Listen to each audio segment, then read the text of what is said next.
Olá, nós vamos tratar de dois temas importantíssimos. O primeiro, a indisponibilidade de bens, que é uma medida cautelar que vai implicar no congelamento dos bens do réu como garantia para a ação de improbidade, para que ele não dilapide, não suma com os bens.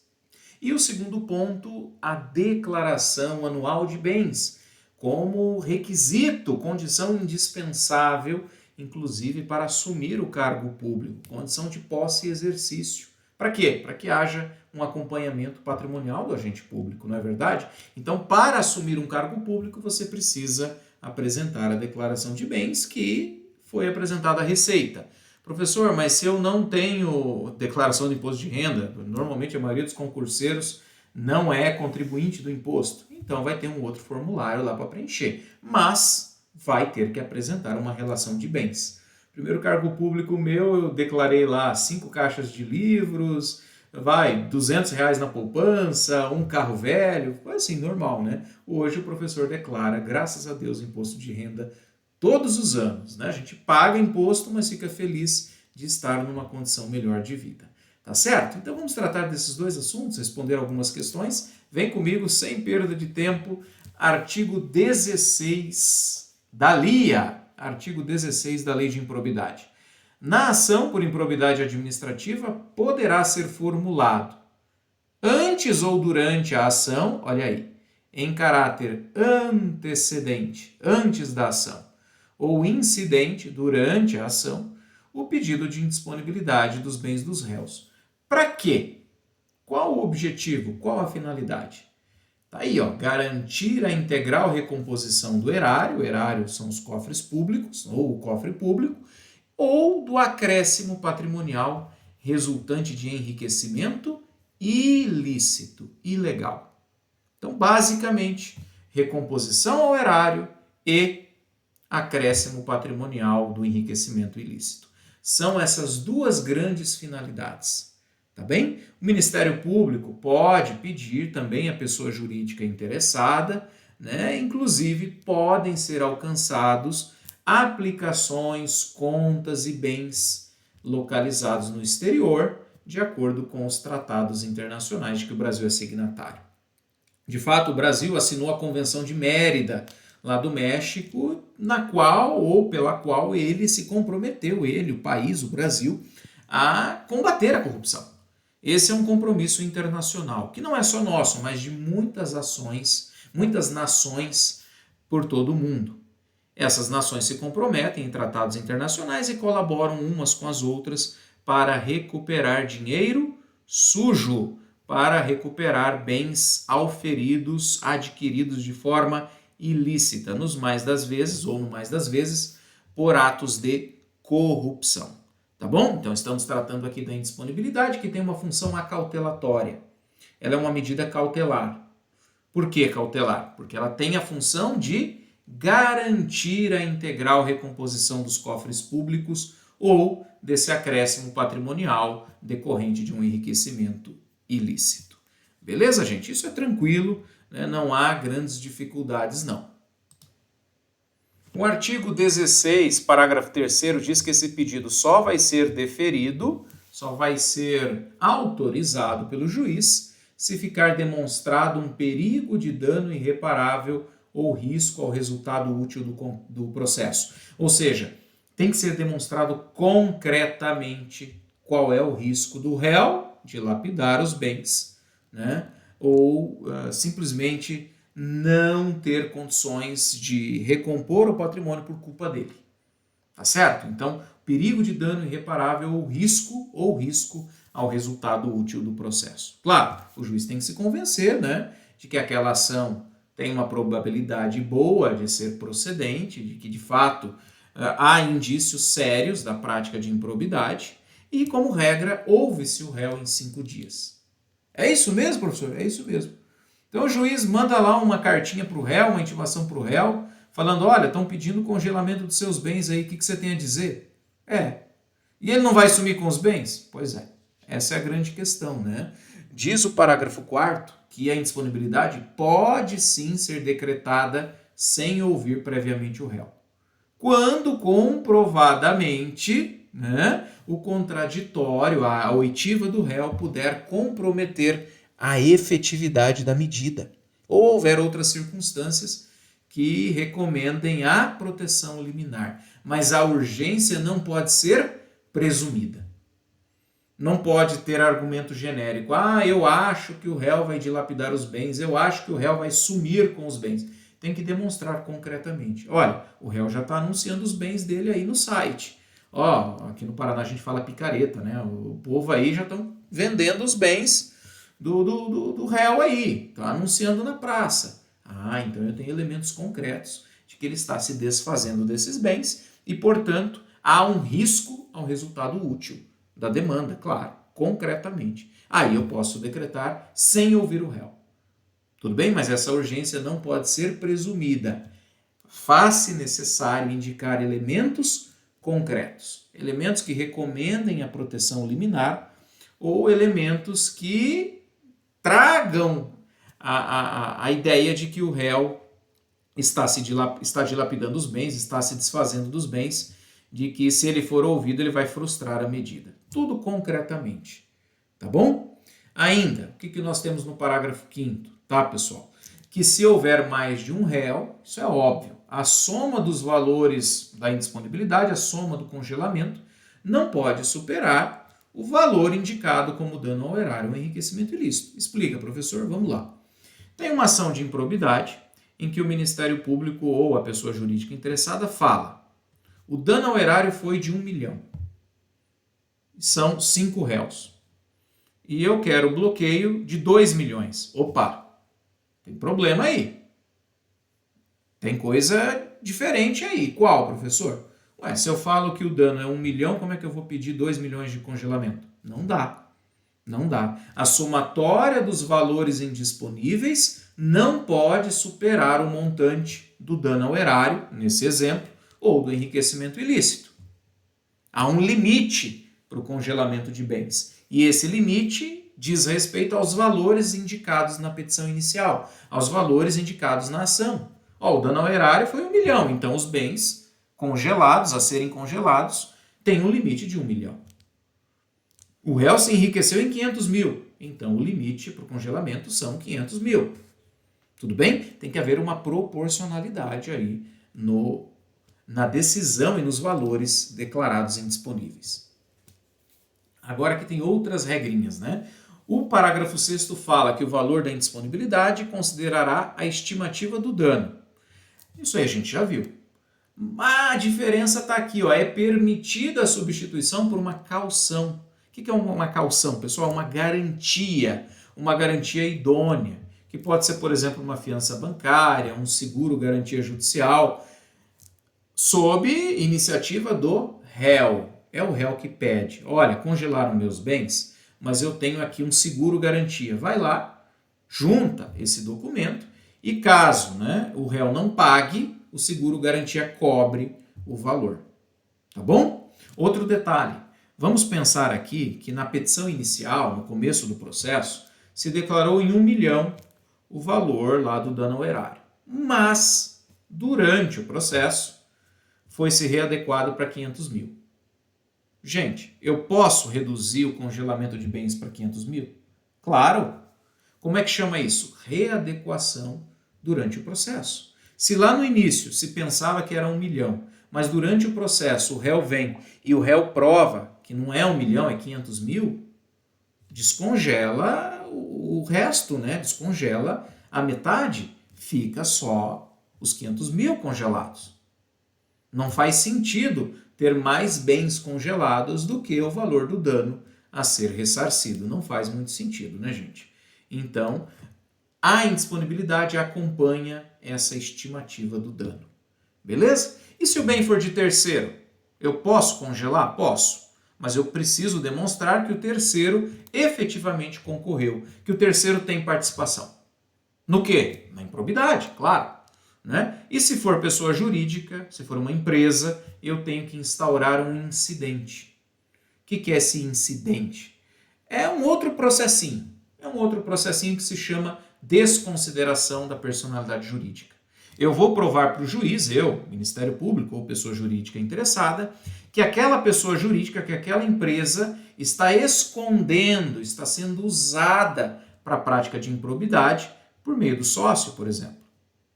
E aí eu preciso desconsiderar, eu preciso levantar o véu da pessoa jurídica. Pensa na noiva, eu levanto o véu para ver o rosto, para ver o que está escondido. E aí, pode pegar o bem da pessoa jurídica? Pode, mas precisa entrar com esse processinho que se chama incidente de desconsideração. Beleza?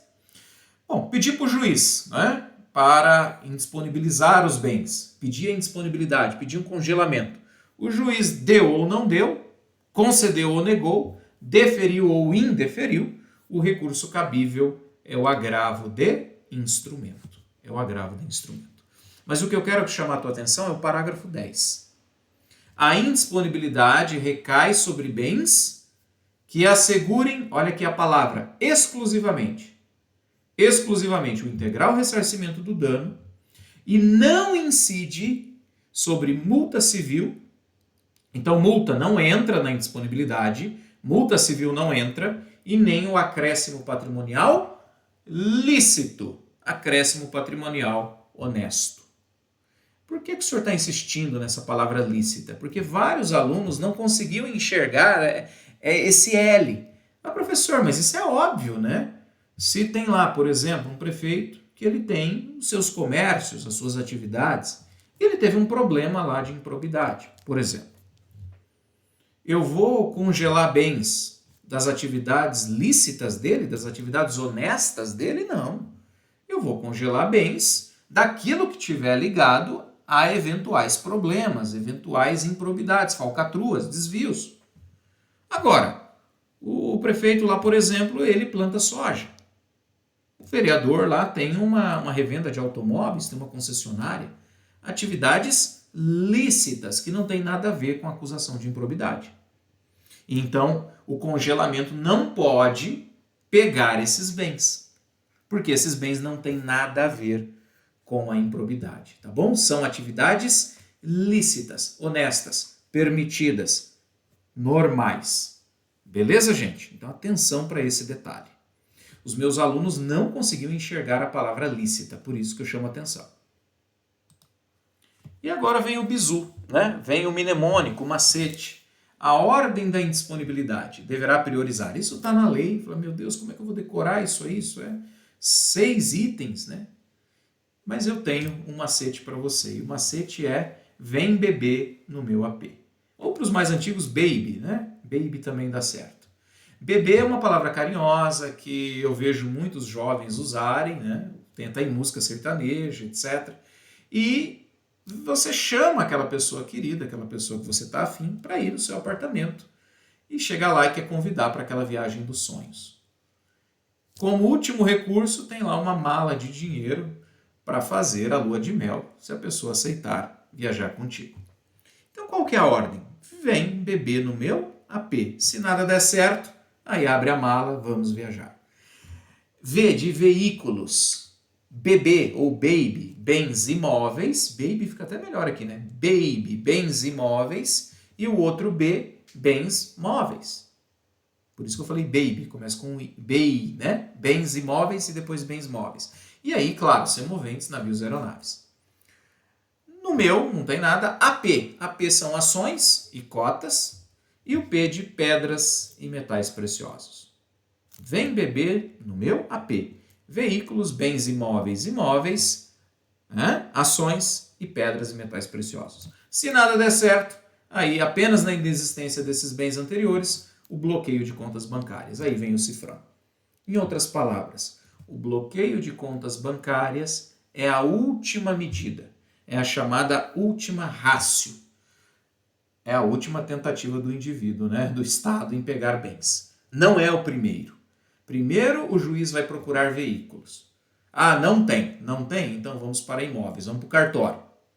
Hoje é tudo informatizado, né? Hoje você tem o Renajute, você vai lá e descobre pelo CPF, pelo CNPJ, se o réu tem veículos.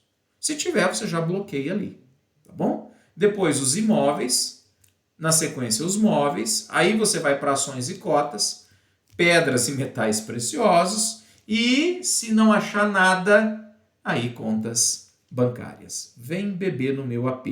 crie imagem mental, que isso facilita demais a aprendizagem. Pessoal, tem limites aqui, tá? Olha o parágrafo 13 ali. É vedada a decretação de indisponibilidade de até 40 salários mínimos do réu. Esse é o chamado mínimo existencial. Mínimo existencial. Esse é um valor que a lei acha, ou que a lei considera, que o réu precisa ter para comer. 40 salários mínimos. Então é vedada, é proibida a indisponibilidade da quantia de até 40 salários mínimos. Seja na poupança, seja em conta corrente ou em aplicações financeiras. Tá certo? Se for uma empresa, o juiz tem que olhar se essa empresa presta serviços públicos e se o congelamento não vai prejudicar o serviço. É vedada a adoção de medida capaz de acarretar prejuízo à prestação de serviços públicos. Por quê, professor? Nessa área, nós temos o princípio da continuidade dos serviços públicos. Então, imagina o seguinte, tem lá uma empresa de ônibus que está envolvida num problema de improbidade. Não vou entrar no mérito, isso aqui envolve paixões, envolve política partidária, não vou entrar em mérito, tá bom? Mas tem lá, no meu exemplo, uma empresa de ônibus.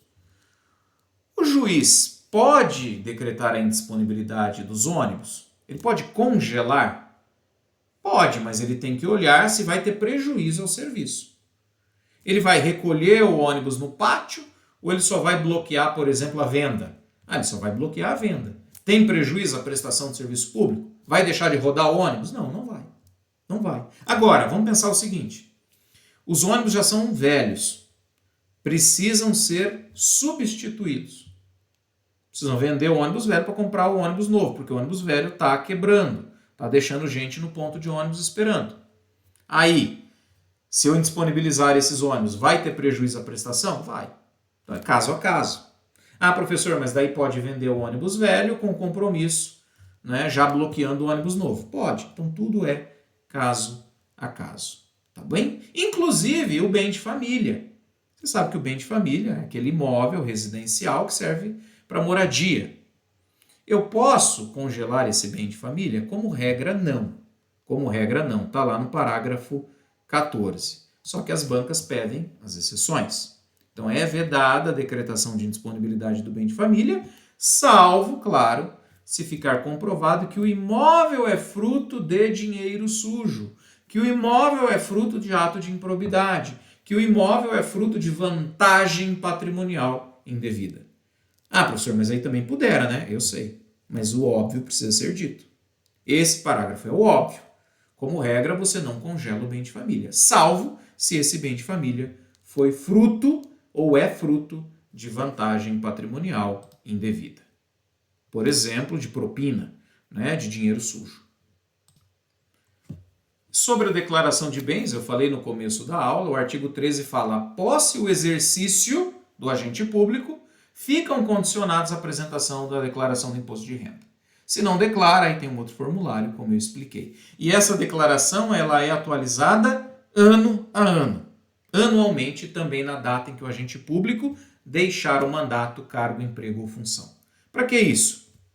Para proporcionar, como eu disse, o acompanhamento patrimonial do agente público. Simples. O agente público ganha R$1.000 por mês, vai, no meu exemplo. Então, é natural que ele compre uma casa de 1 milhão se ele não tem outros bens? Ah, não é. Dinheiro não dá em árvore. Então, eu preciso, né, acompanhar a evolução patrimonial para ver se esse agente público está sendo honesto, se ele está sendo uma pessoa proba, uma pessoa honesta, uma pessoa correta. Tá certo? Ah, professor, e se ele não apresentar a declaração? Ele vai para a rua. Sério, professor? Simples assim. Está no parágrafo 3º. Será apenado com pena de demissão, sem prejuízo de outras sanções, de outras punições, o agente público que se recusar a prestar a declaração de bens, né, no prazo determinado, ou prestá-la falsa. São duas hipóteses. Quando eu não apresento ou quando eu apresento uma declaração falsa. Vai para a rua, é demissão. Eu me lembro, né, quando eu recebia os e-mails, as comunicações internas, tem o prazo de 30 dias para apresentar a declaração sob pena de demissão. Falei, nossa, sob pena de demissão?